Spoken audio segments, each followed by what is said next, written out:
Oke, jadi dulu itu apa ya? Mungkin kita bisa dibilang iseng-iseng tapi berkonsep sih. Jadi dulu kan aku kebetulan suka main sama dua founder Makan Pakai Receh yang sekarang udah nggak aktif juga, namanya Andrew sama Augie. Dulu kebetulan dua teman saya itu penyiar radio dan mereka itu siarannya karena baru awal kan, siarannya itu malam-malam, biasanya tengah malam ke atas gitu sampai pagi. Nah, biasanya itu sebelum mereka siaran, kita suka jalan bertiga bareng, makan di mana, makan di mana. Nah, dulu itu Augie sama Andrew sering banget apa namanya minta rekomendasi makananku itu ke saya. Karena waktu itu kan emang sebelum Makan Pakai Receh ada, kebetulan saya udah punya blog juga tentang makanan dan khusus di Bandung. Nah, cuma karena aduh kayaknya semua yang saya tahu udah dicoba semua tuh di sana. Kira-kira lihat rekomendasi dari mana lagi ya. Nah, waktu itu tuh Instagram 2014 itu baru mulai hits di Bandung. Nah, akun-akun food blogger sebenarnya sebelum Makan Pakai Receh itu udah ada, kayak ya Dunia Kuliner Bandung. Terus ada beberapa juga yang lain. Kebetulan salah satu temennya Andrew itu ada yang udah punya akun juga, yang sesama dokter, namanya itu Makan Sampai Kenyang. Nah, dulu itu ternyata rekomendasi makanan tuh di Instagram udah banyak banget ya. Kita sering liatin juga, akhirnya dari situ sering lihat. Cuma setelah kita lihat-lihat, kebanyakan yang dibahasnya itu lebih ke menengah atas.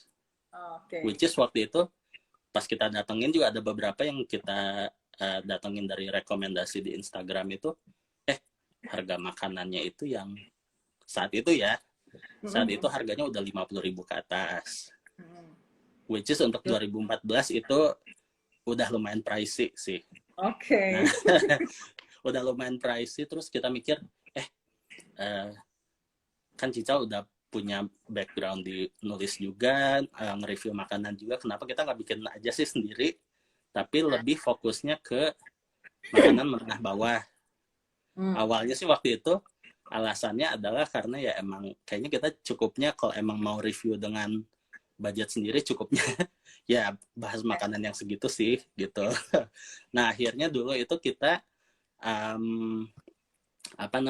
ngasih rules itu untuk Makan Pakai Receh, menu-menu yang di 30.000 ke bawah di tahun 2014 ya saat itu. Nah, nama sendiri waktu itu kita menentukan nama Makan Pakai Receh itu. Nah, ini sebenarnya banyak yang masih suka ini sih, masih banyak yang suka salah mengartikan sih. Karena banyak yang mengartikan, kalau Makan Pakai Receh itu fokusnya adalah di makanan pinggir jalan, street food. Nah, sebenarnya dari awal itu kita fokus utama kita itu yang makanan yang kita sebut receh itu adalah makanan-makanan yang secara price terjangkau dan worth it. Nah, terjangkau ini artinya bisa luas gitu loh. Kayak misalkan gini, kita makan steak yang benar-benar steak, biasanya di Bandung itu harganya let's say yang paling murah lah ya, 70.000 ke atas. Nah, kalau misalkan ada yang harganya 50.000 tapi dengan kualitas yang sama, itu pasti kita bakal review gitu loh. Nah, cuma kalau dulu emang kita bahasnya emang harus yang 30.000 ke bawah. Cuma setelah kita jalan berapa tahun ya, 2 tahun, 2016 lah kalau nggak salah, kita mulai lihat emang harga-harga makanan itu naik. Nah, jadi ada beberapa tempat yang kita datengin ulang. Jadi waktu dulu awal kita pernah makan di sini, pas kita datang lagi, loh kok ternyata harganya udah di atas 30.000 ya, padahal dulu kita makan menu ini tuh harganya 22.000, ternyata sekarang udah mau 40.000. Nah, akhirnya saat itu kita emang agak sedikit memperluas range harganya untuk ala carte itu 50.000 ke bawah. Berarti Dari sampai 7 sekarang. yes. Berarti sekarang ya. Ya, sama paling di luar itu karena emang lumayan banyak juga nih yang nanya kayak all you can eat yang enak di mana sih yang emang murah. Terus menu-menu yang bisa di-sharing apa aja sih yang enak. Biasanya kita untuk menu sharing kita usahakan itu yang patungan per orangnya itu ya 50.000 itu. Sama untuk all you can eat biasanya kita di range harga 100 ribuan sih. Berarti sebenarnya emang kata kuncinya itu recehnya ya sebenarnya ya. Ya receh yang ingin kita usung adalah sesuatu yang emang terjangkau dan worth it dan harus harganya 1.000-2.000 ya. perak kan gitu. Gak putus-putus ya. Ya. Halo. Halo. Nah, oke. Tadi agak putus, agak freezing. Nah, oke. Berarti yes, halo. Wah, putus. Ya. Bentar. Teman foodpreneur ya. Ya. Bentar. Oh iya, buat teman-teman foodpreneur yang mumpung lagi kita dengerin, coba kita nunggu Kak Cical dulu ya untuk tersambung kembali. Oke. Ya. Okenya harus pindah tempat itu. Ya. Iya, kayaknya harus pindah tempat. Yes. Udah bisa belum? Masih agak putus-putus, Cical. Sebentar. Kayaknya iya harus pindah tempat kayaknya. Iya. Ini masih putus. Nah, putus ya. Masih ini agak putus-putus videonya. Oh, ini agak lumayan nih kayaknya. Oke. Iya. Agak lumayan ya. Lumayan. Ya. Yes. Nah, paling nyambung dengan tema kita malam ini, itu kan kita mau nanya tentang konten ya, kan orang sering pakai istilah konten gitu. Tapi boleh nggak sih yang basic banget gitu, maksudnya boleh nggak sih dijelasin yang dimaksud dengan konten itu apa, dan sebenarnya konten yang powerful yang benar-benar bikin orang apaan itu gitu, pengen lihat, pengen baca, pengen beli, itu yang kayak gimana sih? Oke, jadi untuk konten itu dari pengalaman kita nih ya sebagai blogger, dan emang kebetulan saya sempat berapa kali sih sempat pegang Instagramnya brand makanan. Ya. Konten itu adalah berbagai jenis media, nggak cuma satu media ya, misalkan audio dan visual aja, atau mungkin cuma teks. Yang kalau dari kita sambungin ke Instagram adalah semua media itu yang di-post di Instagram. Gitu. Jadi entah itu misalkan kita post produk brand kita untuk dipromosikan di Instagram, atau mungkin kita share hack menu dari menu yang kita punya untuk jadi sesuatu yang baru, atau misalkan kita ngasih info, misalkan kayak sekarang lagi puasa nih, misalkan kita share di di brand di Instagram brand kita itu jadwal buka puasa misalkan. Nah, itu semua adalah konten gitu. Berarti boleh dibilang kalau saya summary gitu ya, berarti konten itu sebenarnya elemennya ada 3 mungkin ya. Ada audio mungkin lebih ke suara, ada visual itu mungkin berupa gambar dan bisa foto, bisa video ya sebenarnya ya. Iya. Audio dan visual atau audio visual. Ya, dan satu lagi teksnya ya. Berarti ada 3 ya sebenarnya secara elemen. Dan intinya semua konten itu adalah semua yang kita posting di IG yang elemennya 3 itu. Nah, kemudian kalau misalnya nih bisa dibilang berarti itu kan tadi ada audio visual atau visual aja. Kita ngomongin visual dulu deh gitu. Sebenarnya kalau visual itu apa sih?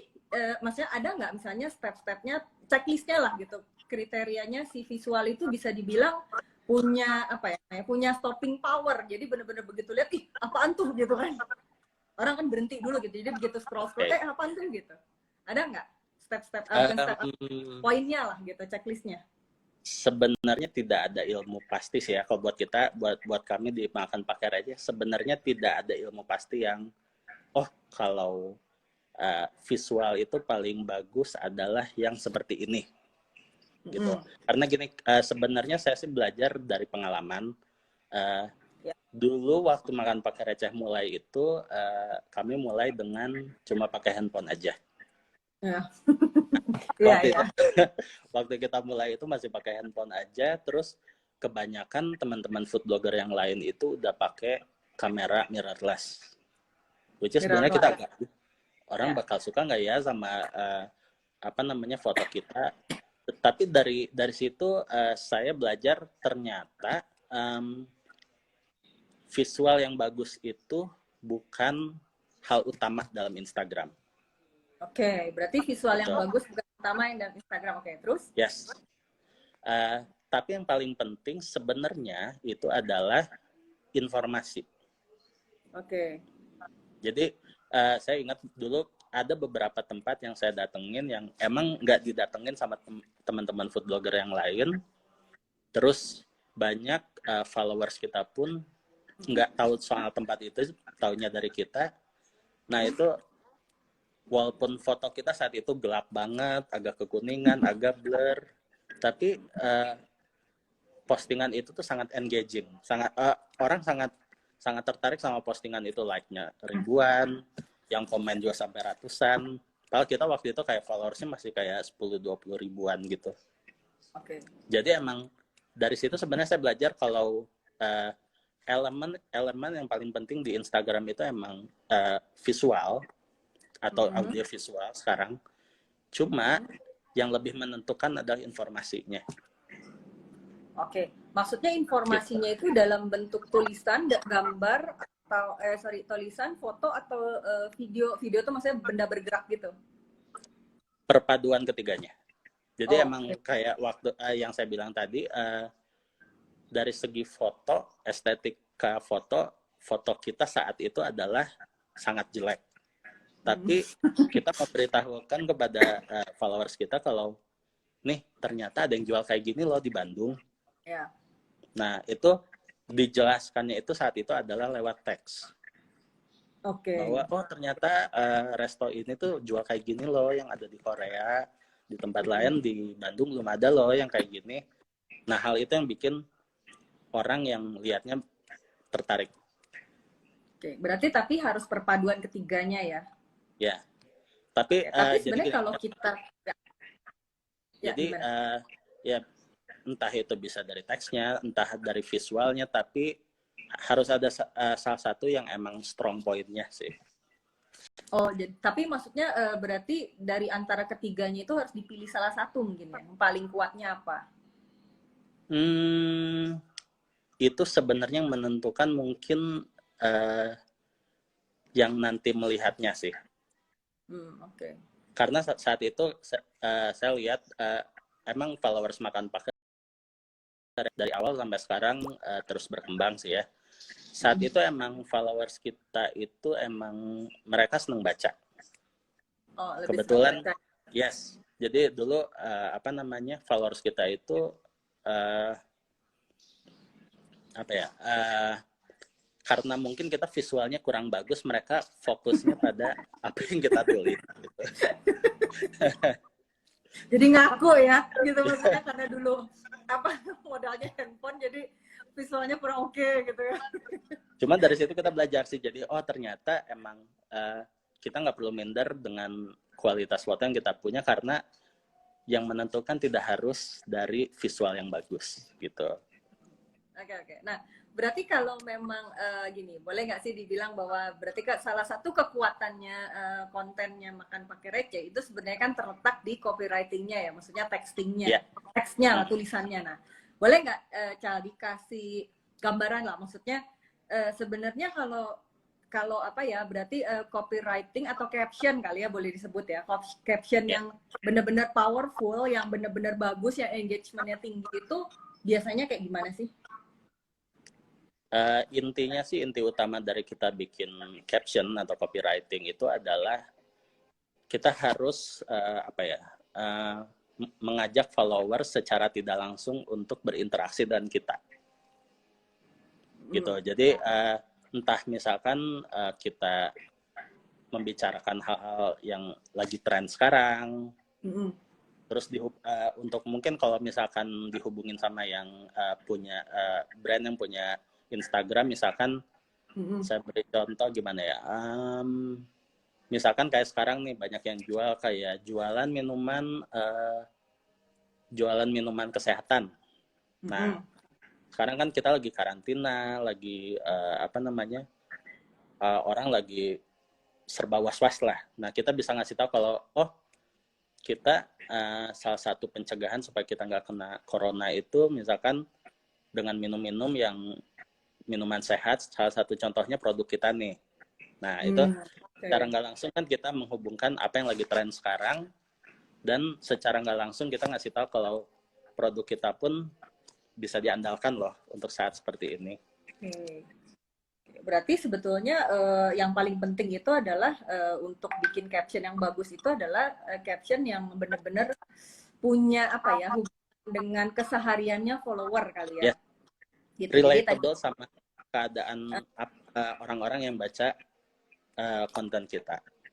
Ya, berarti berhubungan dengan situasi saat ini mungkin ya, atau mungkin lebih ke tren ya. Kalau lagi nggak COVID kita ngomonginnya tren kali ya. Tapi ketika COVID ini mungkin kita akan cerita lebih banyak mengenai kehidupan sehari-hari lah. Misalnya kayak kalau sekarang lebih penting yang lebih herbal, misalnya kan yang vitamin, yang menunjang kesehatan, yang seperti itu yang bisa.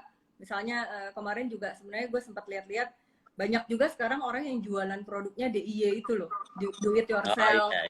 Jadi lebih apa ya? Mungkin si caption yang berhubungan dengan kita saat ini gitu kan, yang lebih berhubungan itu kan at the end menciptakan sebuah keterikatan yang mikirnya, wah ini akun gue banget gitu ya, ngerti banget lah gitu kan. Sama mungkin ini kali ya, saya tambahin dikit. Lagi. Saya lupa sih kemarin saya sempat dengar dari mana. Kalau kita punya brand dan kita ingin mengambil hati calon konsumen kita atau konsumen kita itu, kita jangan ngomong seolah-olah kita itu sales. Ini hal-hal yang mungkin sangat penting di langkah-langkah saat kita bikin konten untuk sosial media brand. Kita jangan misalkan produk kita ini nomor 1 loh, bla bla bla bla bla, tapi lebih kita gimana caranya kita ngobrol seolah-olah followers kita itu adalah teman. Ibaratnya kalau ada orang yang dideketin sales, mereka belum apa-apa aja udah takut kan. Tapi kalau misalkan misalkan ada temen nih yang udah kita kenal lama, mereka tahu nggak nih, ternyata ada produk kayak gini loh, ternyata bagus buat ini, mereka biasanya lebih tertarik untuk membeli. Ya, benar. Oke. Ya. Berarti jangan ibaratnya apa ya? Jangan belum gue udah ditawarin nih suruh ngapain gitu ya. Gitu. Tapi lebih ngasih, mungkin lebih tarikannya lebih memberikan informasi kali ya. Lebih ke tahu nggak ini ada produk baru, atau misalnya tahu nggak sih lo kalau produk ini tuh punya khasiat apa misalnya kan. Tahu nggak sih kalau produk ini kita itu harus sharing dulu sebelum selling. Oke. Keren tuh. Sharing dulu. Ini sambil nyatet loh sebenarnya. Sharing dulu sebelum kita selling. Oke. Teman-teman foodpreneur itu boleh dicatat tuh. Jadi harus sharing dulu sebelum selling. Gitu. Tapi setuju banget. Nah, oke. Terus kan kalau kita lihat di Instagram sendiri sekarang ya, itu kan ada juga satu istilah yang namanya hashtag ya, Cal ya. Gitu. Nah, maksudnya boleh nggak berdasarkan pengalaman Cica nih selama ini? Sebenarnya hashtag itu penting atau enggak sih? Hashtag yang paling berguna adalah hashtag yang sangat spesifik. Oke, maksudnya gimana tuh? Contohnya gini, dulu waktu awal-awal hampir semua dari kita pakai receh mulai 2014 ya. Saat itu any kind of hashtag itu sangat berguna buat naikin followers, awareness orang terhadap akun kita lah saat itu. Cuma mungkin setelah lewat kapan ya, mungkin 2018 kesini kali ya, semenjak Instagram ada algoritmnya segala macem. Hashtag itu bisa berguna bisa enggak.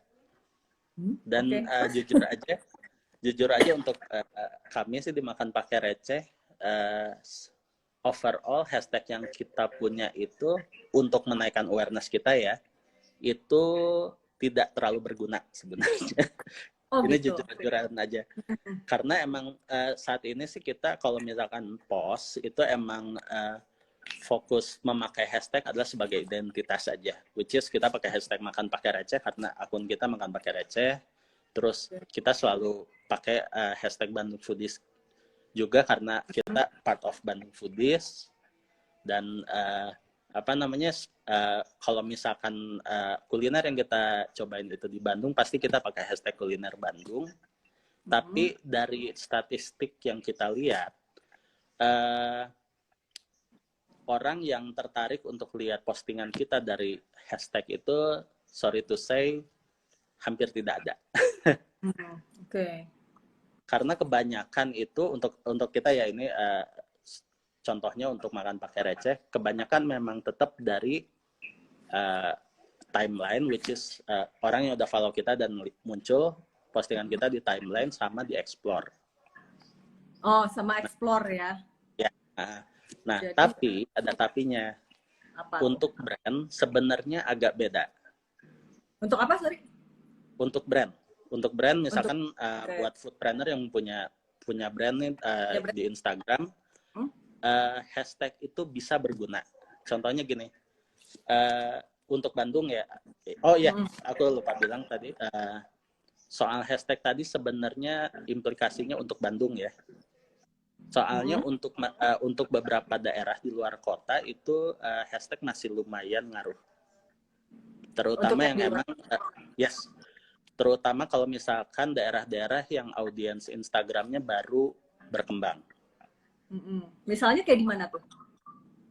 Misalnya luar Pulau Jawa, daerah-daerah pinggiran kayak Jawa Tengah tapi bukan di Yogyakarta, bukan di Semarang, yang emang daerah-daerah bukan ibu kota lah, bukan kota gede.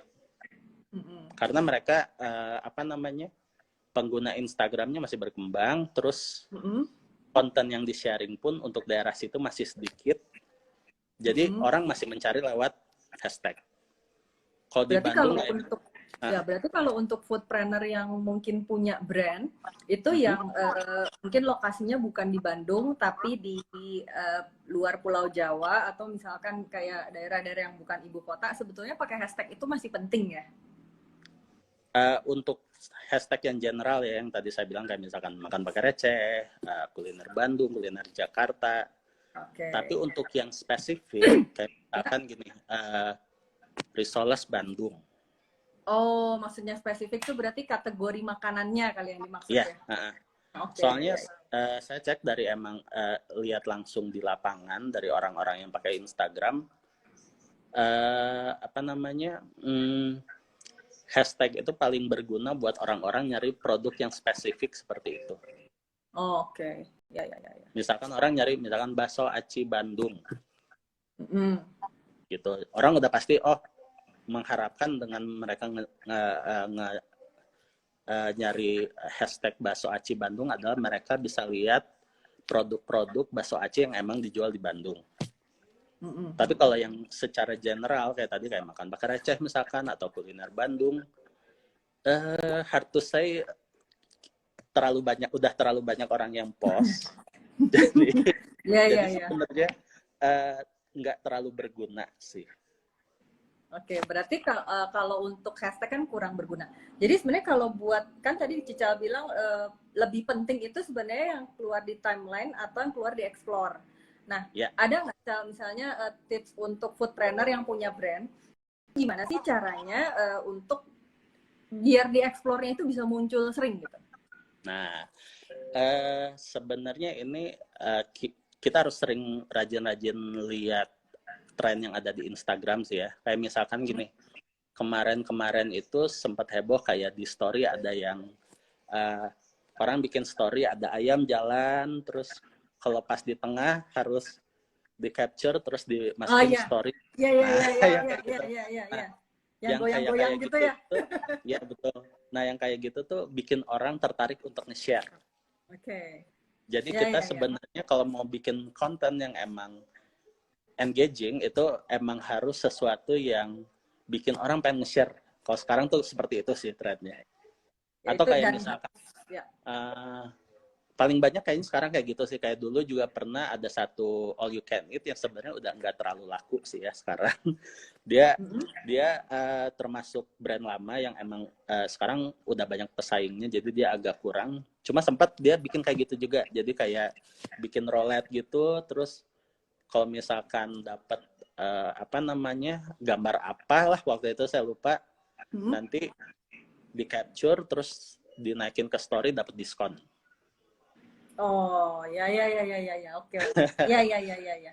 Sama Jadi mungkin emang sekarang itu adalah kalau trennya, kalau kita pengen bikin konten yang emang orang tertarik, emang kita harus bikin konten yang emang mendorong followers atau orang yang lihatnya untuk share ulang ke followersnya. sama mungkin kalau akhir-akhir ini yang coba aku amatin sih ada juga tipe-tipe konten yang ini ya, yang food bingo itu ya kayaknya ya.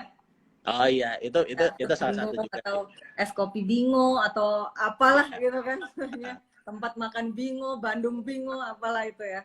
Nah, itu juga bisa. Terus jadi maksudnya oh iya, oke. Nah, terus berarti kalau misalnya itu kan dulu ya, mungkin kalau pengalaman Cicel kan dulu kalau foto dulu foto itu gambar itu kan nggak terlalu penting tadi ya gitu. Kalau sekarang, maksudnya sekarang lah bisa dibilang 2020. Sebenarnya punya visual yang benar-benar misalnya apa ya, gambarnya jelas banget gitu. Maksudnya secara visual indah, cakep gitu lah. Itu penting nggak sih kalau sekarang?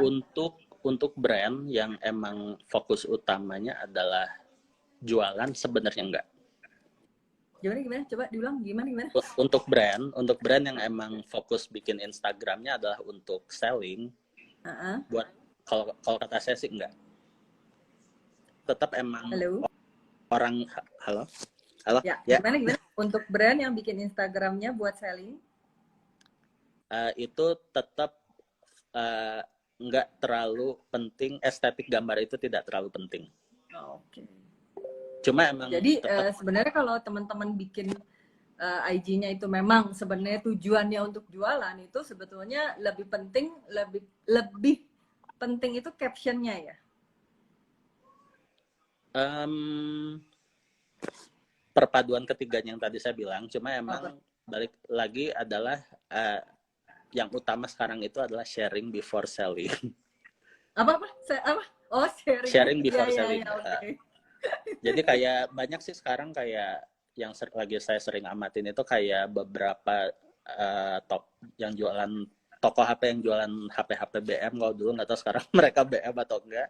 Mereka itu banyak kayak bikin konten yang berhubungan sama handphone, kayak meme kayak gitu, atau misalkan kayak apa ya, trivia segala macem. Sebenarnya nggak ada hubungannya sama jualannya mereka sih, tapi orang jadi tertarik sama akun mereka gitu. Dan biasanya kalau kayak akun-akun yang jualan handphone BM gitu, biasanya selain meme yang mereka posting, biasanya di slide berikutnya itu ada jualannya. Iya benar. Iya. Lihat ya. Jadi itu tipenya yang bisa di swipe gitu ya. Iya.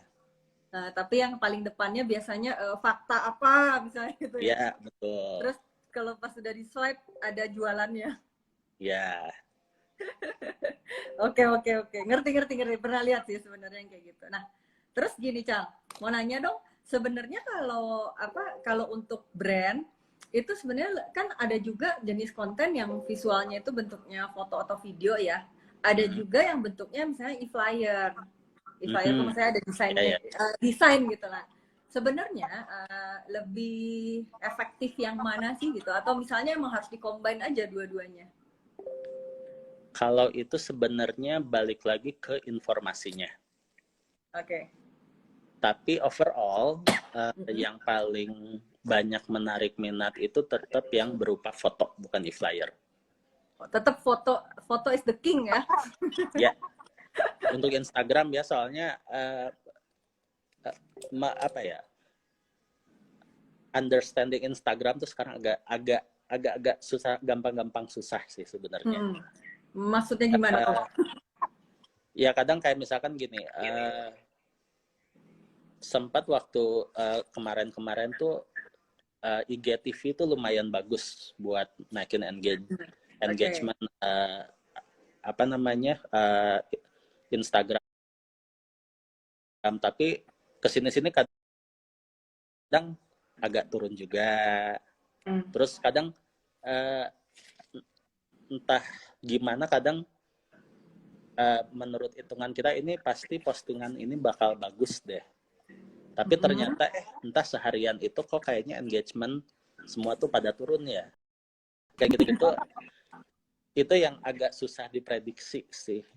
Kadang pengaruhnya pun bukan dari Instagram, lebih ke kayak faktor eksternal, misalkan kayak apa ya, kalau kayak di Bandung kan ini saya sering banyak share sih ke beberapa foodpreneur, pengguna internetnya kebanyakan itu yang tidak memiliki wifi di rumah. Terus? Nah itu ada mungkin waktu tertentu yang kayak misalkan akhir bulan nih, karena kuota udah mau habis, mereka belum bisa beli pulsa, kadang mereka agak pelit sih lihat internet. Dan emang kayak mungkin ini sudah agak out of topic sih, kayak daerah Bandung itu untuk penetrasi YouTube masih agak kurang sih, terutama kalau food. Karena kebanyakan audiensnya itu emang tidak memiliki kuota internetnya terbatas, jadi mereka itu agak pilih-pilih sih kalau lihat konten di YouTube. Contohnya kayak gitu. Jadi sebenarnya lebih mending yang singkat-singkat ya. Jadi intinya gini, ya kalau masalah buat mengerti Instagram itu kita agak susah sih memprediksi sekarang karena ada banyak hal yang kita nggak tahu sebenarnya. Cuma overall yang penting bagi foodpreneur nih yang misalkan mau share sesuatu di Instagram, share yang emang sesuatu menurut kalian itu menarik bagi followers. Cara lihatnya mungkin dari statistiknya kali ya, kan ada insight-nya ya. Ya. Jangan banyak mengulang hal yang sama sih. Waduh, terus lagi koneksinya kurang bagus di Cical. Nah, agak freezing, Cal. Coba ngomong lagi, Cal. Ya, udah. Jadi, tadi sampai mana ya? Buat foodpreneur yang emang mau share sesuatu di Instagram, emang karena Instagram itu banyak hal yang tidak bisa diprediksi, emang yang paling utama adalah kita share sesuatu yang menurut kita itu bakal menarik bagi followers. Nah, oke. Ya. Nah, ini sebenarnya ini ada itu ada yang nanya sih, Cal. Sebenarnya tadinya mau gue tanyain juga sih, tapi ini nyambung nih pertanyaannya. Intensitas posting itu penting ningkatin engagement atau enggak? Berapa kali? Mungkin gini lah, kalau gue sih pertanyaannya gini, disimplify lah pertanyaannya gini. Yang paling ideal gitu ya untuk ningkatin engagement itu kita sehari misalnya posting berapa kali sih? Berdasarkan pengalaman aja. Oke. Mungkin ini harus ngebahasnya tadi yang di awal dulu sih ya, soal sharing sebelum selling. Kalau isi Instagram kita kebanyakan adalah selling, orang kalau misalkan keseringan, misalkan kita isinya selling semua, terus kita post sehari 3 kali, nih, orang bakal enak sih lihatnya. Tapi kalau misalkan Instagram kita itu post tiap hari, tapi yang jualannya let's say dari 3 hari cuma sehari yang ngomongin makanan kita, itu biasanya orang nggak enak. Jadi intinya nggak ada rumus pasti harus minimal harus sehari sekali atau minimal seminggu sekali, tapi lebih ke konten apa sih yang kita post. Kalau kebanyakan konten kita adalah selling, kalau terlalu sering, apalagi sehari sekali aja, orang agak males sih liatnya, jujur. Dan pasti orang malas buat follow biasanya. Kalau yang kebanyakan selling daripada sharing ya. Tapi kalau biasanya akun-akun yang emang kadang mereka bikin selingan apalah, bikin video yang lagi ngetren apalah, walaupun postnya sering, itu pasti mereka nggak bosen. Oke, oke. Nah ini ada yang nanya lagi, Cal. Dari dapur Mbak Pit, untuk arahkan ke selling, banyakin post di story atau di feed? Nah ini juga penting sih. Kalau sekarang ya, sebenarnya story lebih bagus sih. Karena apa ya, story itu kan sifatnya temporer, which is cuma 24 jam aja. Kadang orang kalau misalkan mereka tertarik sama brand produk yang kita punya, itu mereka daripada lihat yang lain dulu, terus baru lihat lagi nanti, pasti mereka lihat dulu sih. Kayak misalkan kita misalkan post, kita ada produk baru nih, kalau mau beli swipe up ya. Nah itu lebih engaging sih daripada kita posting di feed terus ada bilang linknya ada di bio. Karena kan story itu sifatnya sementara, dan saya juga ngalamin sih beberapa kali beli produk itu lihat dari iklan di Instastory. karena pertama emang lihat produknya lagi nyari yang kayak gini nih kebetulan, terus mereka harganya lagi diskon nih. Daripada nanti diingat-ingat doang terus dibukanya nanti, mendingan swipe up aja sekarang. Kalau perlu dipesan sekarang. Berarti lebih action sekarang ya? Ya, story itu lebih ke action. Story. Oke. Nah, teman-teman foodpreneur, ini saya nyambung sebetulnya. Kita sebetulnya nanti bulan Mei yang bentar lagi juga udah nyampe gitu. Sebetulnya kita ada satu program itu namanya webinar Fast Track 2 gitu. Jadi karena karena pandemi COVID ini akhirnya mau nggak mau kita harus online di semua hal gitu kan, termasuk workshop yang biasanya kita gelar secara offline gitu, temu muka lah gitu. Nah, sekarang kita beralih ke online gitu, namanya Fast Track 2 gitu. Nah, itu nanti akan adanya itu di 18 sampai 22 Mei gitu. Jadi temanya itu adalah belajar menjadi pebisnis kuliner, 20 jam kelas online bersama foodies, 5 topik terpenting dalam memulai bisnis kuliner. Speakersnya juga sekarang bermacam-macam. Ada dari Rex Marindo, Stefani Kurniadi, Danis Kuntoadi, Yusak M. Yahya, dan Cindy Alfionita. Jadi lebih lengkap gitu. Nah, balik lagi, Cal. Berarti aku coba. Belum kebuka. Oh ya, itu ada yang nyapa, Mas Arto. Halo, Sarita Foodie, siap Mas. Kemarin soalnya ada kemarin dari Mas Arto sempat nitip pesan ke saya gitu kan, tetap ini ya, tetap bergerak dan berdampak begitu. Itu sih betul-betul buat saya powerful banget gitu. Nah, Cal, boleh cerita nggak, Cal, kalau dari Makan Pakai Receh sendiri gitu, itu sebetulnya akun yang bisa nggak sih kalau misalnya orang ingin di-review atau ingin diliput, itu bisa atau enggak, sama caranya gimana? Oke. Untuk Makan Pakai Receh sendiri, karena emang kita udah lumayan lama sih ya, udah jalan tahun ke kita juga ke tahun berapa tuh? Dari 2014 kata tadi kan? Ya. Dari tahun 2014 ini kita udah mau ulang tahun ke-6, 2 bulan lagi harusnya. Untuk bisa manggil atau enggak pasti bisa dong, dan ya tanpa ditanya pun pasti. Untuk akun yang udah lama dan emang followersnya udah kayak kita, kayaknya nggak mungkin deh nggak ada yang nawarin untuk misalkan kita datang ke tempatnya. Jadi kalau emang mau sih bisa langsung aja DM, atau misalkan email kita, atau misalkan di Instagram kita juga ada WhatsApp, nanti kita ngobrol. Oke, berarti kalau mau ngontek ke Makan Pakai Receh di profil kita itu ada nomor WhatsApp saya yang emang khusus buat Makan Pakai Receh, terus ada email, terus DM juga kita balas. Cuma emang kita lumayan banyak yang suka nanya, jadi mungkin kita nggak instan sih balasnya, tapi pasti dibalas. Oh, I see. Oke. Berarti itu dengerin Food Planner kalau misalnya mau minta mau kenalan juga boleh lah ya gitu. Mau kenalan atau misalnya Boleh. mau ikut sama Makan Pakai Receh itu bisa langsung ke Instagramnya Makan Pakai Receh, bisa DM atau bisa juga nomor WA. Ya. Gitu kan? Oke. Ya. Nah, terus apa lagi ya? Terus, oh ya, ada lagi tadi yang saya mau nanya.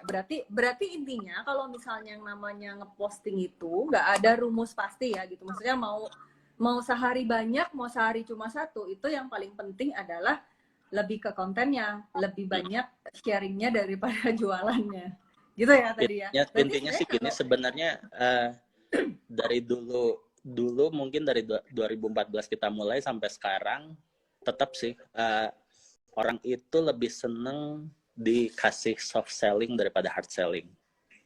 okay. Makanya tadi saya bilang juga kenapa kita harus lebih banyak sharing dulu sebelum selling, karena ya itu orang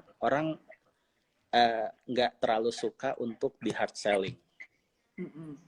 Oke. Itu ada yang nanya lagi, Cal. Masih dari dapur Mbak Pit juga. Mas, untuk naikin traffic ada strategi khusus nggak?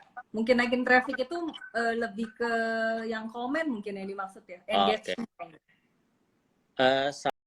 Tadi yang tadi saya sempat bilang masalah sharing tadi, kita jangan jualan aja intinya di Instagram atau di sosmed kita apa aja. Kita harus sharing sesuatu yang emang lagi tren atau lagi nyambung lah sama followers kita, supaya mereka tertarik untuk ikut komen atau at least sharing ke temen yang lain.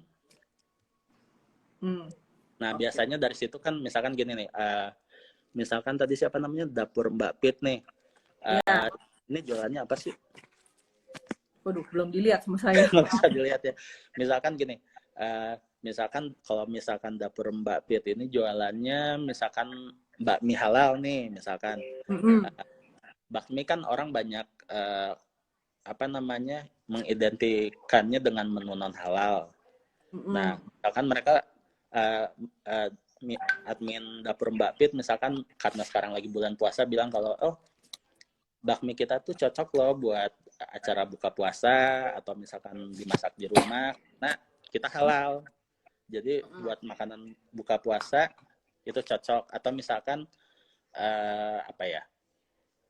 Ya misalkan, mungkin lebih masakan rumah. Mungkin lebih disesuaikan dengan kondisi sekarang ya. Kalau kita lagi Ramadan, mungkin ngomongnya nyerempet-nyerempet Ramadan temanya ya. Ya, catering. Nah, misalkan catering nih, kayak misalkan, kita cateringnya halal, jadi buat buka puasa cocok loh. Atau misalkan kita bikin konten yang menceritakan apa sih kelebihannya pesan makanan lewat catering daripada let's say lewat GoFood atau yang lain.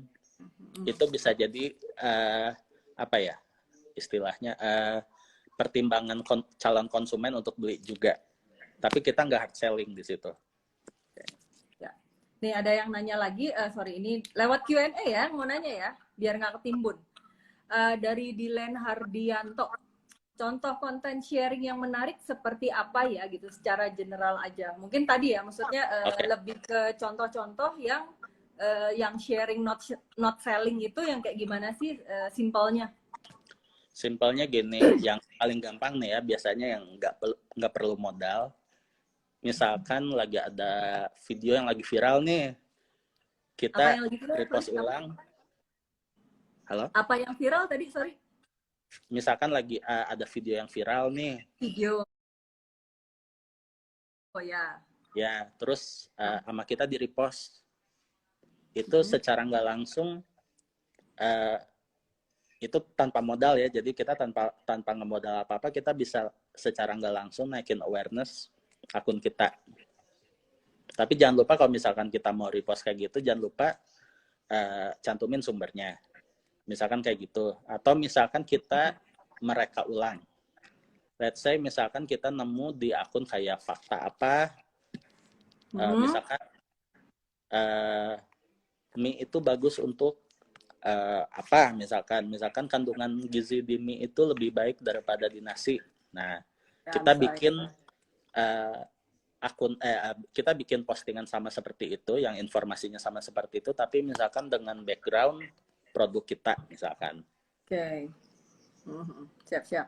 Nah, itu tadi Atau sebenarnya apalagi ya? ya, sebenarnya itu tadi menjawab juga. Sebenarnya tadi ada satu pertanyaan lagi. Boleh nggak sih kalau misalnya nggak ada ide kita apa namanya kita repost konten orang? Berarti sebenarnya bisa banget ya gitu asal nyantumin Bisa data. banget, tapi jangan lupa cantumin sumbernya. Ya, oke. Terus apa ya? Sebentar untuk Instagram. Terus konten via IGTV apa sama aja Kak? Oh, mungkin maksudnya kalau kita bikin kontennya via IGTV, ada nggak apa tipsnya lah gitu untuk yang menarik IGTV yang menarik itu yang kayak gimana sih? Oh, IGTV ini sebenarnya agak-agak susah sih ya untuk jualan ya. Agak-agak susahnya karena gini, let's say kita bikin postingan video yang durasinya 5 menit. Ya. Kadang orang cuma nonton semenit pertamanya aja. Atau 1,5 menit pertamanya. Sebenarnya salah satu untuk ngakalinnya, terutama yang punya brand, itu adalah emang kita jangan hard selling sih. Misalkan kalau misalkan kita jualannya mie nih, misalkan kita bikin video IGTV 5 resep mie murah buat anak kos, misalkan pakai produk yang kita punya. Nah, itu orang secara nggak langsung itu bakal nonton sampai habis biasanya kalau yang kayak gitu. Oh, berarti judul-judulnya yang lebih powerful kali ya? Bikin cover yang emang menarik, terus udah gitu isinya juga jangan yang jualan banget lah ibaratnya. Berarti cover menarik itu salah satu elemennya mungkin copywriting-nya juga yang bombastis kali ya? Ya, terus ya yang emang dibutuhkan sama followers kita. Let's say kayak misalkan ya itu, kalau misalkan ternyata followers di Instagram brand kita itu kebanyakan adalah anak kos, misalkan bikin 5 resep nih mudah buat anak kos, itu pasti mereka nonton. Jadi teman-teman foodpreneur juga kayaknya harus mulai dari sekarang kali ya, mulai bisa diklik mungkin di masing-masing akunnya sendiri, itu kan di situ ada insight ya, yang ada statistiknya. Nah mungkin harus mulai dilihat sekarang benar-benar dibaca gitu, si followersnya itu mayoritasnya itu ada di range umur mana, mungkin gitu ya.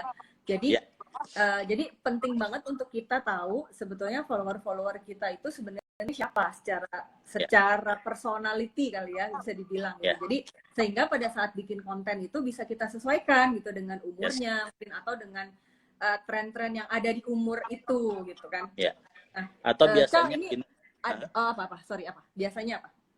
Biasanya gini, kalau dari yang saya udah lihat sih, kalau kita udah punya produk yang emang target marketnya udah jelas, terus harga segala macam juga udah sesuai dan target marketnya, kita langkah awal ketika bikin konten di sosial media di Instagram itu adalah menyesuaikan dari target market kita tadi.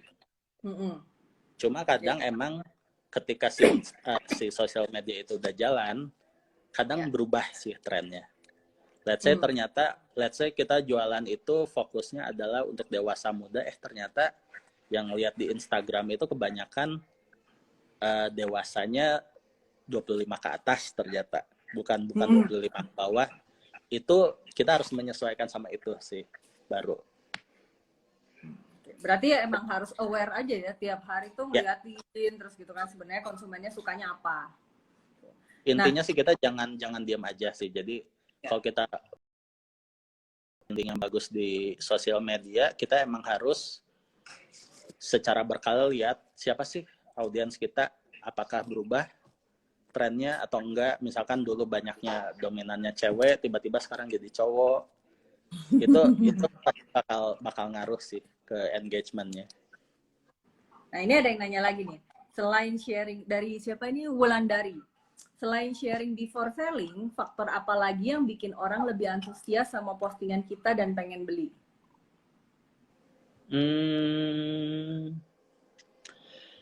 Ini agak susah sih ya, soalnya susahnya karena gini, saya ngambil contoh di Bandung aja. Di Bandung itu agak susah nyari produk yang benar-benar unik sekarang tuh. Dulu mungkin kayak 2014 Instagram baru mulai, yang brand yang punya Instagram pun masih 1-2, itu saya pribadi pun masih pengen gitu loh follow Instagramnya mereka, karena mereka menawarkan sesuatu yang unik dan beda sama yang lain. Jadi kalau misalkan faktor, mungkin harus ada sesuatu yang unik sih tetap dari segi produk ya, di luar yang sharing tadi. Gitu. Oh, Cuma berarti emang susahnya sekarang itu adalah cari produk yang unik, itu agak susah sih sekarang. mungkin lebih angle-nya aja kali ya. Maksud angle tuh mungkin bisa tarikannya aja kali ya. Misalkan tadi kayak Cica bilang kalau lagi trennya yang apa gerak-gerak untuk di capture ya, mungkin kita bisa keluarin konten kayak gitu kan. Ya. Nah, tadi juga ada beberapa nih yang nanya, sebenarnya kalau bikin kontennya kalau Instagramnya baru-baru gitu ya, itu mendingan lebih ke branding atau lebih ke selling? Kalau awal tetap kita harus memperlihatkan apa sih yang kita jual pertama, pasti gitu. Let's say kita baru bikin brand, terus produk kita juga sesuatu yang baru, tetap yang harus dijelasin awal adalah apa sih yang kita jual. Nah, ketika udah berjalan sosial medianya, baru kita mulai sharing-sharing sesuatu yang mungkin ada hubungannya sama produk kita. Berarti justru kalau kita baru mulai awal, justru posting-postingnya lebih banyak tentang produk kali ya? Memperkenalkan produk, terus kalau audiensnya udah mulai tumbuh, baru kita mulai sharing. Ketika udah tumbuh lagi, baru kita selling lagi. Oke. Nah, ini aku mau ngasih info lagi.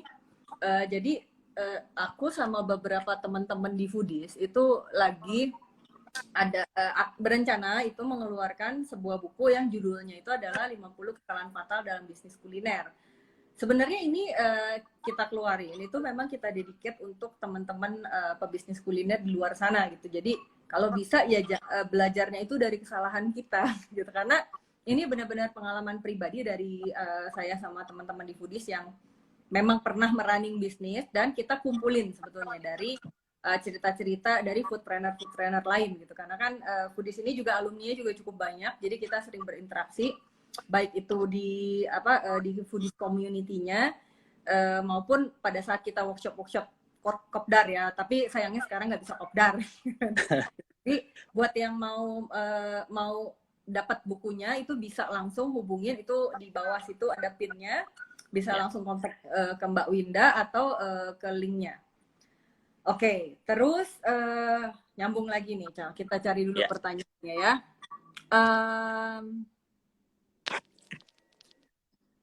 Oh, itu tadi dari Mbak Wulandari tuh nanya lagi tuh, untuk mulai belum banyak follower, lebih banyak sharing atau selling? Tadi udah dijawab dulu, mendingan kita posting, memperkenalkan produk dulu ya. Memperkenalkan produk, terus untuk ngembangin followersnya baru sharing, baru setelah gitu kita selling lagi. Jadi benar-benar produk dulu, sharing, baru selling gitu ya. Oke, ada lagi nggak ya? Sorry. Konten. Ya, paling lebih ke ini aja sih, Cal. Summary kali ya, summary gitu. Jadi lebih ke summary. Sebetulnya berarti buat foodpreneur itu tips-tips untuk bikin konten yang bagus gitu kan, yang powerful itu berarti checklistnya, kalau boleh nih ya, checklistnya maksimal 5 apa aja sih tadi? Pertama itu tetap informasi. Informasi kita modalnya macam-macam ya, bisa misalkan informasi soal produk kita, atau informasi soal hal relate yang sama followers nih, sama followers kita. Pertama itu. Terus kedua tetap sih ya, karena Instagram itu yang pertama orang lihat adalah visualnya, pasti yang pertama jendela utamanya itu adalah visual. Oke, terus? Lalu sorry, ini tinggal 1 menitan lagi, boleh lebih disingkat nggak? Oke. Jadi pertama tadi informasi, kita mau nyampein apa. Terus yang keduanya adalah tetap visual, karena Instagram adalah media visual. Ketiganya baru penunjangnya adalah caption. Keempatnya, 45 apa ya? Sebenarnya 3 sih. Saya selalu berarti cukup situ. 3 aja. Iya. Oke, berarti kalau aku recap, berarti sebenarnya untuk bikin konten yang powerful itu yang paling penting itu sebenarnya ada 3. Yang pertama itu adalah informatif mungkin ya, informasi yang informatif. 2, visual yang menarik, mungkin memperkenalkan produknya. Yang ketiga itu adalah captionnya, teksnya. Oke, paling itu aja sih, Cal. Sebentar lagi nih, sekitar 50-49.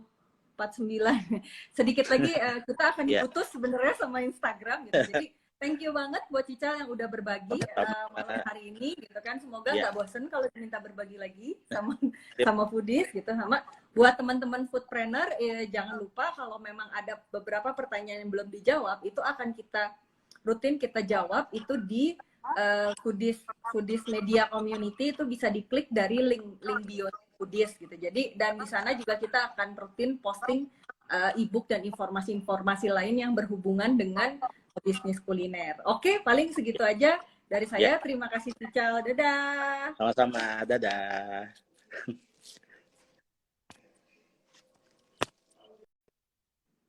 Oke.